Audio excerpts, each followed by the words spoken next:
سرگودا ہلال احمر تھیلیسیمیا اور ہموفیلیا سینٹر کی جانب سے اپنے مال خون کی عطیات دینے والوں کو خراج تحسین پیش کرنے کے لیے ایک تقریب کا اہتمام کیا۔ مزید جانتے ہیں سرگودا سے التمش بھٹی کی اس رپورٹ میں۔ لال احمر تھیلیسیمیا ویموفیلیا سینٹر سرگودا کی جانب سے خون کے عطیات دینے والوں کو خراج تحسین پیش کرنے کے لیے ایک تقریب کا اہتمام کیا۔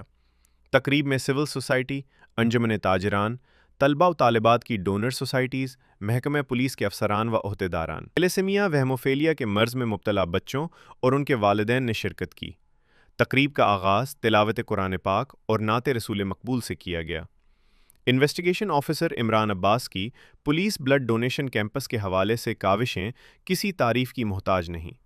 ایس پی انویسٹیگیشن عمران عباس نہ صرف پولیس ملازمین سے بلڈ ڈونیشن لیتے ہیں بلکہ ان کی کاوشوں سے بہت سے اقلیتی برادری کے افراد بھی بلڈ ڈونیشن کے لیے بڑھ چڑھ کر حصہ لینے لگے، جو کہ ایک مثبت قدم ہے۔ وہ ہیروز جو کہ کوشش کر کے ان تھیلیسیمیا فائٹرز کو بلڈ پرووائڈ کرتے ہیں، ان کی میڈیکشن کرتے ہیں، ان کی ویلفیئر کرتے ہیں، ان کو اپریشیٹ کرنے کا دن تھا۔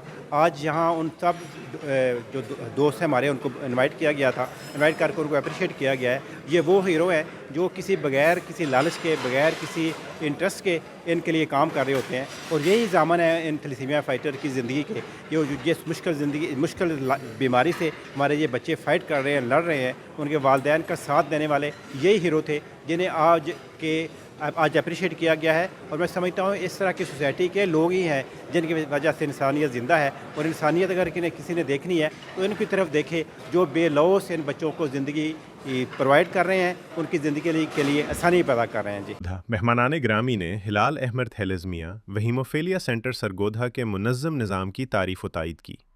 اس موقع پر نہ صرف تھیلیسیمیا وہیموفیلیا کے شکار بچوں کے والدین کی ہمت کو سلام پیش کیا گیا، بلکہ اس سوسائٹی کے ڈونرز جو پورے سرگودا ڈسٹرکٹ میں بلڈ کیمپ لگاتے ہیں، ان کی کاوشوں کو بھی سراہا گیا۔